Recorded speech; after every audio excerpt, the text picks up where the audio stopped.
सर्वांना नमस्कार. स्वागत आहे आपलं मराठी चातुर्य कथा या यूट्यूब चॅनलवर. आणि पाऊस काय म्हणतोय? इकडे तर जोरदार पाऊस सुरू आहे. तुमच्याकडे आहे की नाही कमेंट्स करून नक्की सांगा. तर वळूया आपल्या स्टोरीकडे. मग आता सूर्यवंशींच्या घरची दिवाळी धूमधडाक्यात साजरी होत होती आणि नेहमीप्रमाणेच रोहित राणी उशिरा बाथरूममधून बाहेर आले. आणि बाहेर बघितलं तर रोशन, राहुल आणि मल्हारराव सुद्धा नवे कपडे घालून तयार होते. आणि रोहित राणी बाहेर आले. सगळे हसायला लागले, कारण त्याआधीच रोशनने त्या दोघांचं भविष्य काय आहे ते सांगितलं होतं.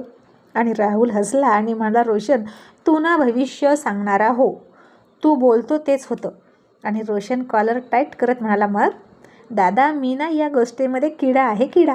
मला लगेच समोरच्याची चाल कळते. आणि रोहित दादा आणि राणी वहिनीला तर मी खूप चांगलं ओळखतो. आणि ते सगळे हसत होते. आणि आज सगळेजण सोफ्यावर बसले होते खाण्यासाठी. समोर फराळ मांडला होता. राणी आली आणि लाजत लाजत सगळ्यांना फराळ वाढायला लागली. तसा रोशन म्हणाला, राणी वहिनी, अगं राहू दे, तुझ्या नवऱ्याची परमिशन आहे का तुला हे सगळं करायला? जर परमिशन असेल तर कर, नाहीतर आणखीन काही राहिलं असेल तर ते सगळं करून या, आम्ही तुमची वाट बघतो.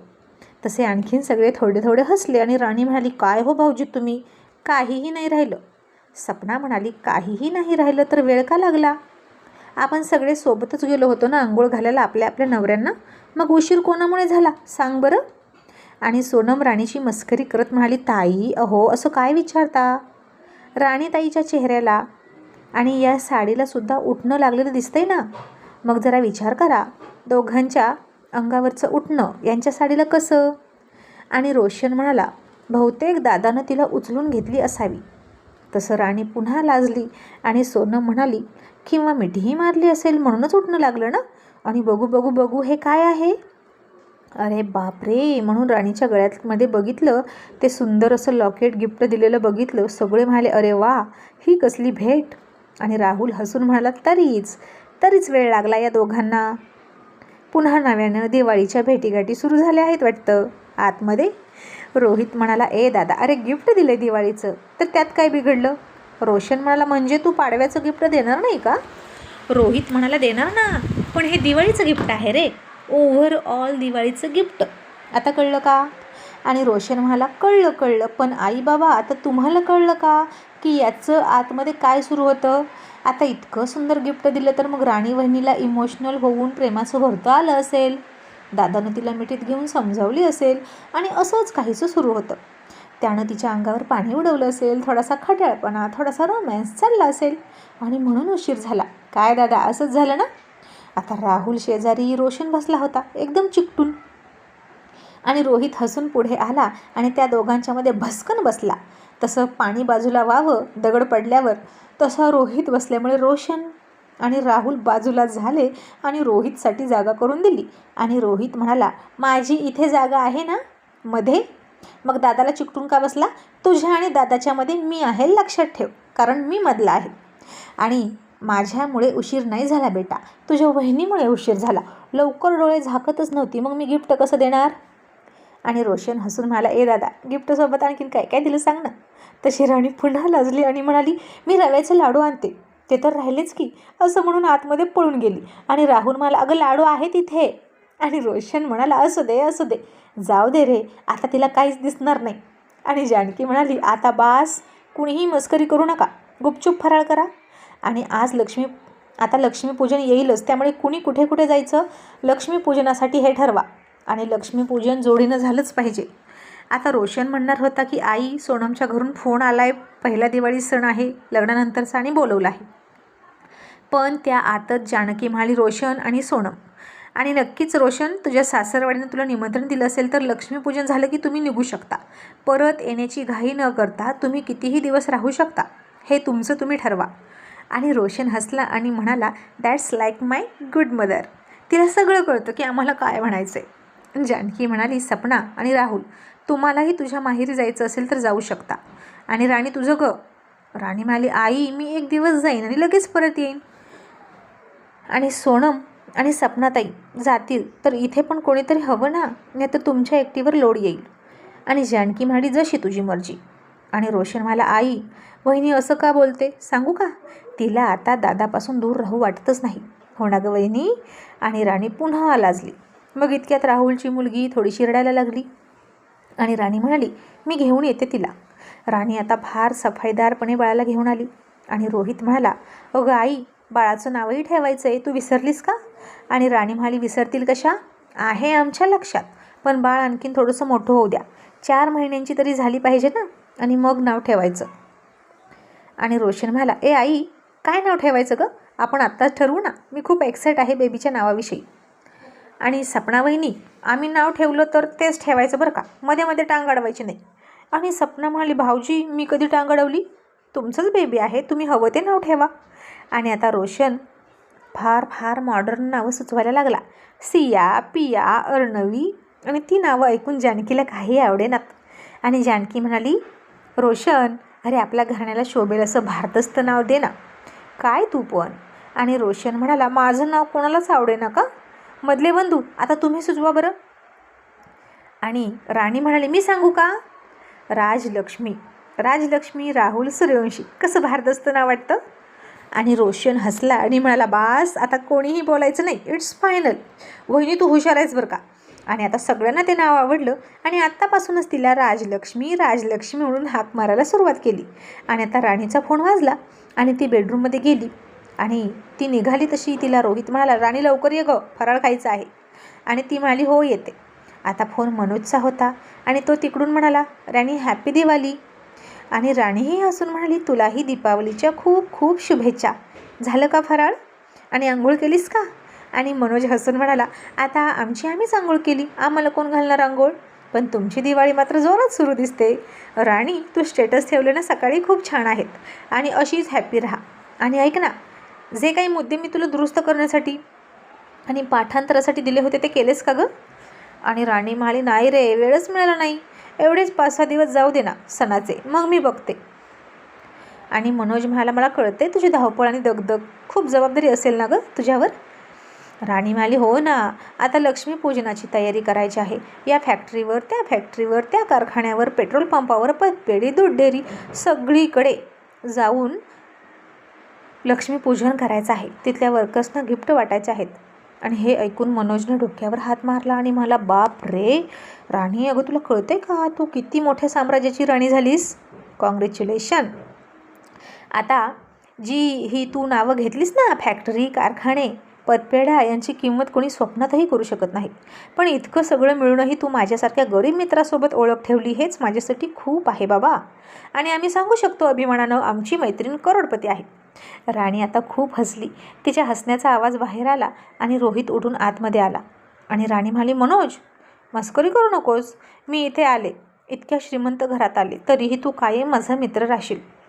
तू खूप चांगला आहेस आणि तुझ्यासारखा मित्र मिळणं हे खूप भाग्याचं आहे. आणि तू सुद्धा खूप निस्वार्थी आहेस, म्हणूनच तू मला खूप आवडतो, असं अल्लड राणी बोलता बोलता बोलून गेली.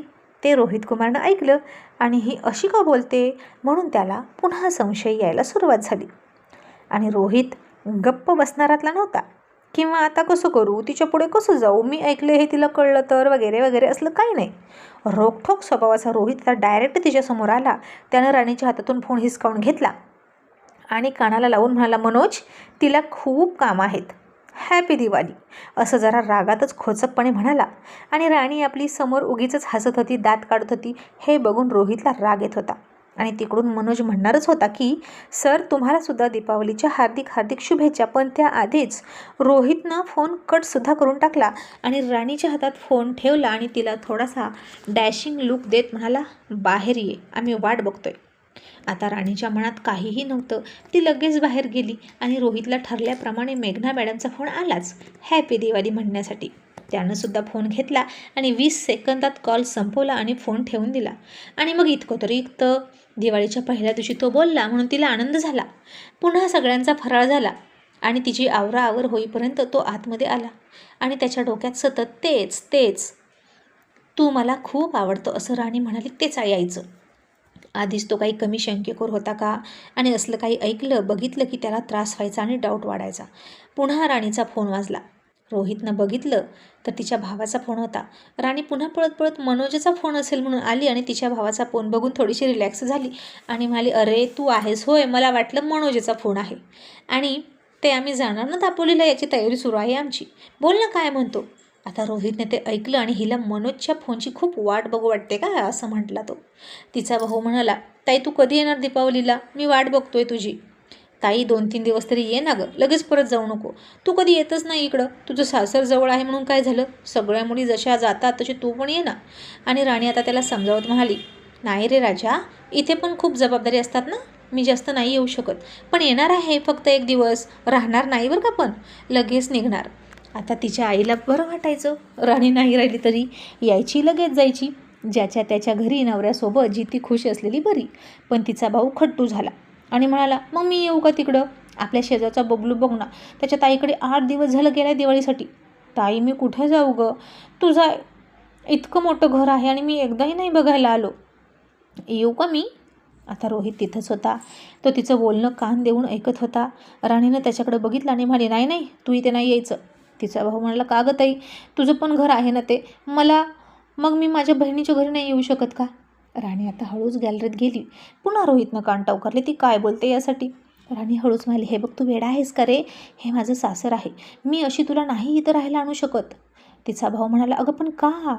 राणी म्हणाली, अरे मी इतर घरी असते तर ठीक होतं, पण इथे ना आम्ही तिघी सुना आहोत, कोणाच्याच घरून कोणीच इथं राहायला येत नाही, मग मी तुला कशी आणू. हवं तर मी तुझ्याकडे येते, तुला गिफ्ट पण आणते, पण असं नको, मला लाजल्यासारखं वाटेल. आणि आता तिचं बोलणं सुरू होतं तोपर्यंतच रोहित उठला, गाडी सुरू करून गेला सुद्धा. राणीला त्याच्या गाडीचा आवाज आला. तिनं गॅलरीतून बघितलं आणि म्हणाली, अरे बापरे, आता हे कुठे गेले.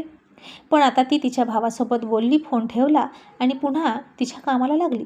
आता तिघेही ठरवायला लागले की कोणी कुठं जायचं लक्ष्मीपूजन करायला. वर्कर्सना गिफ्ट देण्यासाठी गिफ्ट हवे होते. त्याची लिस्ट बनवायला सुरुवात झाली. अशातच दुपार झाली आणि रोहित पुन्हा 2 तासानं घरी आला. त्याच्या गाडीचा आवाज आला. त्यापाठोपाठ ताई मी आलो असा तिच्या भावाचा आवाज आला आणि ती दचकलीच. आणि हा इथे कसा आला म्हणून तिला शॉक बसला. ती उठेपर्यंत तिचा भाऊ घरात आलासुद्धा आणि त्यानं राणीला मिठी मारली.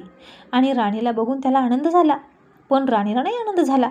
आणि ती म्हणाली, अरे तू कसा आला इथे, कोणासोबत आला.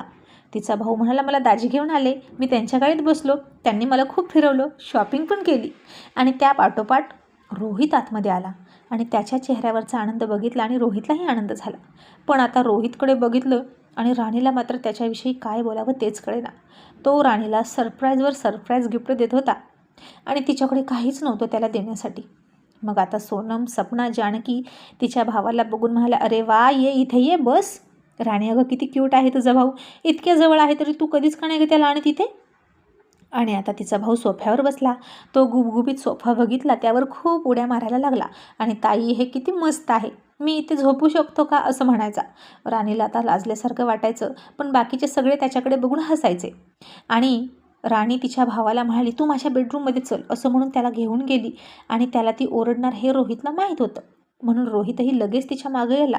आणि राणी तिच्या भावाला म्हणाली, तुला काही कळतं का, तुला म्हणाले होते ना मी इकडे येऊ नको, मीच तिकडे येते, तर तू कशाला आलास इथे. आणि तो म्हणाला, अगं ताई दाजी घेऊन आले, मग मी काय करू. राणी म्हणाली, ते लाख घेऊन येतील, पण तू का आला. इतक्यात रोहितही आतमध्ये आला आणि राणी म्हणाली, सर तुम्ही काही ते आणलं त्याला.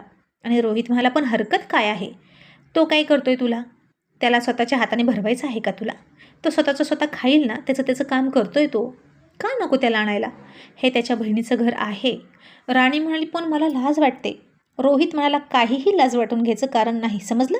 हे घर तुझं आहे आणि तुझ्या माहेरच्यांना बोलवण्याचा तुझा हक्क आहे. आणि त्यानं काहीही करू दे, तू बोलू नकोस, नाहीतर गाठ माझ्याशी आहे असं म्हणून त्यानं राणीला दम दिला. आणि राणी गप्प बसली.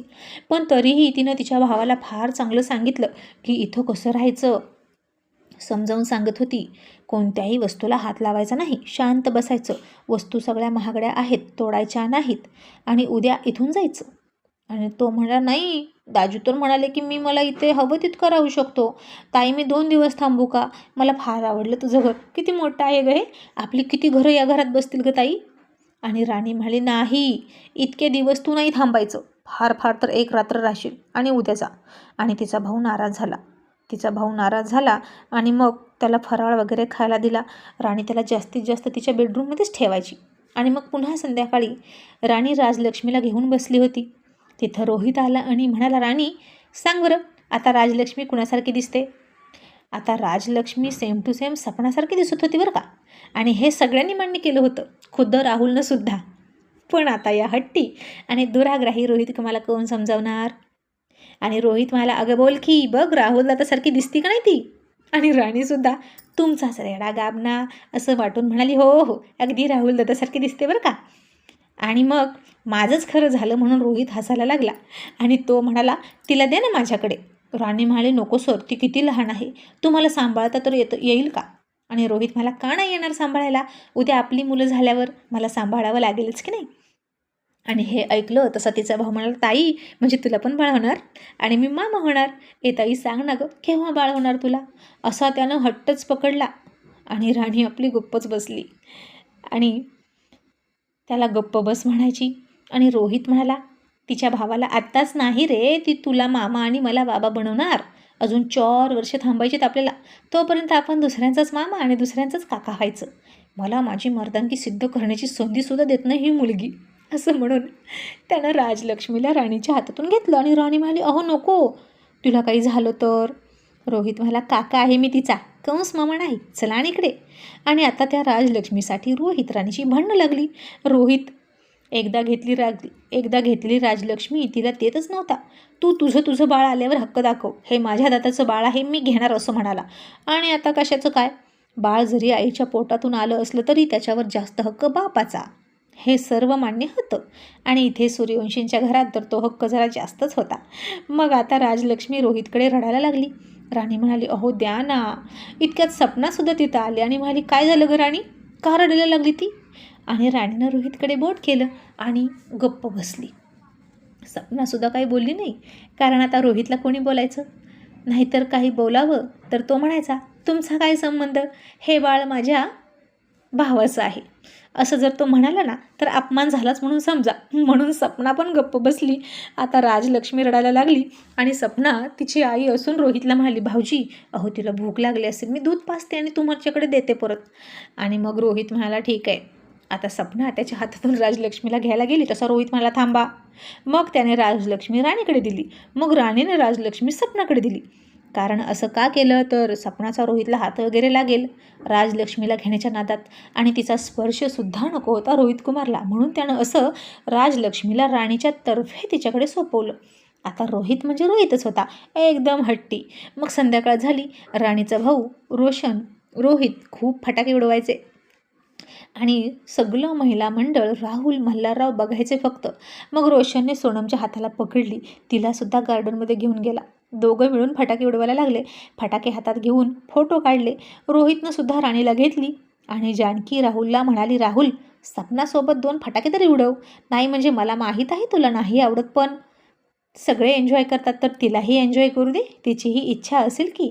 आणि सपना म्हणाली, नाही आई नको, आधी वाटायचं खूप पण आता नाही इच्छा होत, यांना बघूनच मी आनंद घेते. आणि मग जानकीच म्हणाली, बरं बाई आता राहू दे तर राहू दे, तुझीच इच्छा नाही तर मी काय करू. आणि राहुल तिला म्हणाला, जायचं आहे का फटाके उडवायला, चल येतो. आणि ती म्हणाली, नको अहो राहू द्या, माझ्या मनाप्रमाणे तुम्हाला तुमचा स्वभाव बदलायला लावण्यापेक्षा मीच तुमच्याप्रमाणे माझा स्वभाव बदलून घेते ना, आणि हेच योग्य आहे. आणि तिचा समजूतदारपणा बघितला आणि राहुलला आता ती आधीपेक्षा जास्त आवडायला लागली. आणि मग राहुल म्हणाला, बरं फटाके राहू दे, पण आपण हे तरी करू शकतो. असं म्हणून एक दिवा उचलला, तिच्या हातात दिला. तिच्या हाताखाली राहुलने हात घातला आणि सुंदर असे जोडीनं फोटो काढले. मग आता तिघीही जोडीनं उभा राहिल्या आणि तसेच दिवे हातामध्ये घेऊन फोटो काढले. आता संध्याकाळ झाली आणि दिवसभर दंगा मस्ती करून तिचा भाऊ बेडवर झोपला. आणि राणी म्हणाली, सर तुम्ही त्याच्या शेजारी झोपाल का, मी खाली झोपते. आणि सॉरी तो आधीच झोपला नाही तर मी त्याला खाली झोपवलं असतं, तुम्हाला झोप येणार नाही ना खाली. आणि राग नाही ना आला त्यानं बेड घेतला म्हणून. आणि रोहित म्हणाला, राणी तू इतकी फॉर्मल का होतेस गं, आणि असं परक्यासारखं का बोलतेस, आणि मला का राग येईल. हे बघ जरा तू अतिच करतेस असं मला वाटतं. हे घर तुझं आहे, त्याच्या बहिणीचं घर आहे असं मी म्हटलं आहे. मग तू स्वतःला अजून इथली मानतच नाहीस का, की तुला आता हे घर सोडून दुसरीकडे कुठं जायचं आहे, म्हणून अशी वागतेस. राणी म्हणाली, सर असं का बोलता, तुम्हाला सोडून मी कुठे जाणार. आणि रोहित थोडा निराश होतच म्हणाला, आहेत आणखीन बाकीची लोकं जी तुला आवडतात. आणि राणी म्हणाली, सर गैरसमज नका ना करून घेऊ, पण कोणी नावं ठेवू नयेत म्हणून असं वाटतं. आधीच कॉलेजमध्ये नाही नाही ते बोलतात. मी माहेरचं घर भरते सासरच्या पैशाने असं बोलतात. माझा भाऊ लहान आहे आणि तो इथे आल्यापासून सगळ्या गोष्टी बघून खूप एक्साईट होतो आहे आणि खूप उत्साहात कसाही रिॲक्ट होतो आहे. बघितलं ना तुम्ही, आणि त्याच्याकडून काही चूक झाली तर, आणि म्हणून मला लाज वाटते. सर आम्ही गरीब आहोत. आणि रोहित म्हणाला, अगं लोक टीका करतातच आणि तू त्यांच्या बोण्याला घाबरून स्वतःची नाती तोडशील का? राणी म्हणाली, असेलही कदाचित, पण सर तुम्ही राजकारणी आहात त्यामुळे तुम्हाला सहजपणे टीका झेलायची सवय आहे. तशी मला नाही हो. लोकांचे विषारी शब्द माझ्या जिव्हारी लागतात. आणि प्लीज त्याला उद्या सकाळी सोडून या ना. आणि रोहित म्हणाला, का पण? थांबू दे ना त्याला, माझीच इच्छा आहे त्याला थांबवण्याची. राणी म्हणाली, नको सर, झाला एवढा एन्जॉय खूप झाला. तो लहान आहे आणि त्याला सतत इथे यायची सवय लागली तर? आणि आई तिकडे एकटी आहे, प्लीज माझं ऐका, त्याला सोडून या. आता रोहित फार चिडला आणि म्हणाला, ठीक आहे, आणि तू झोप वर, त्याच्या शेजारी मी खाली झोपतो. असं म्हणून रोहित रागारागात खाली झोपला. आणि दिवाळीची पहिलीच रात्र त्यांची सुनी जाणार होती. रुसण्या फुगण्यातच जाणार होती बहुतेक.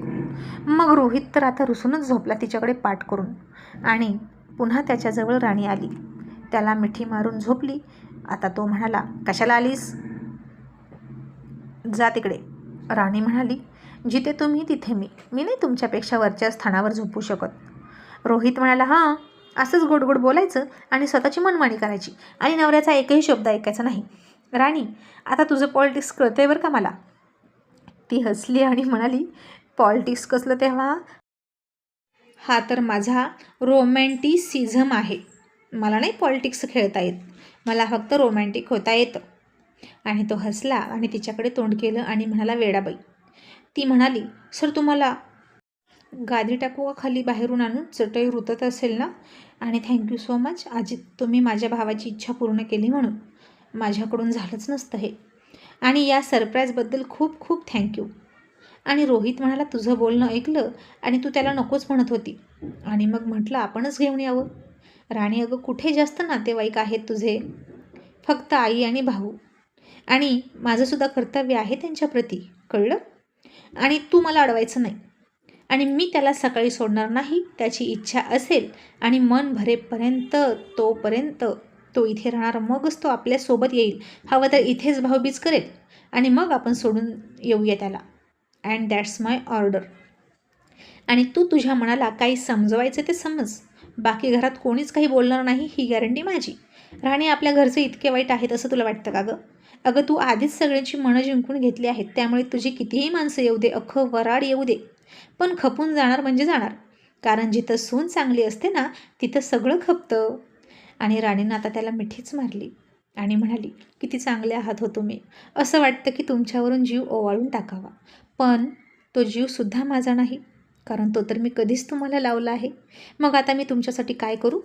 तुम्ही मला खूप गिफ्ट दिली, पण तुम्हाला देण्यासाठी माझ्याकडे काहीच नाही. आणि रोहित म्हणाला, अच्छा, मग तू माझ्यासाठी काय करशील? हां, एक काम कर, तू ना माझी गादी हो. राणी, मला ही चटई टोचते गं, असं म्हणून त्यानं राणीला अंगाखाली घेतली आणि तो वर आला. आणि आजची रोमॅन्टिक नाईट चटईवर तर चटईवर, पण वाया नाही घालवायची, असं म्हणून तिला किस करायला लागला. आणि राणीला अजून हसायला लागली. आणि रोहित तिला कुस्करत थोडासा पुढे निघाला आणि माझं मी गिफ्ट घेतोय बरं का, तयार राहा, असं म्हणाला. आणि मला फक्त एवढंच द्यायचं, बाकी काही नको, असं म्हणून तिचे कपडे काढायला लागला. आणि राणी हळूच म्हणाली, ओहो, लाईट तरी ऑफ करा. तो उठला आणि बघितलं तर मग त्यानं लाईट ऑफ केली. आणि त्या रात्रीच्या अंधारात राणीचे मादक उद्गार निघायला लागले आणि पुन्हा रोहित राणी एकरूप होऊन एकजीव झाले. आणि इकडे मेघना रोहितला दिवाळीचा फराळ खाण्याच्या निमित्तानं घरी इन्व्हाइट करावा असा विचार करत होती. पण तो एकटा येईल का? ती फडतूस राणी त्याच्यासोबत असणारच, ती फक्त नको यायला. आणि आता तिनं मोबाईल घेऊन व्हॉट्सअप बघितलं. रोहित ऑनलाईन आहे का ते बघत होती. पण आता तिला राणीचं नुकतंच टाकलेलं स्टेटस दिसलं, त्या दोघांचे दिवा हातात घेतलेलं स्टेटस, फटाके उडवतानाचे फोटो. आणि मेघनाला खूप राग आला. रोहित राणी एकमेकांसोबत खूप खुश दिसत होते आणि तिला ते बघवलंच नाही.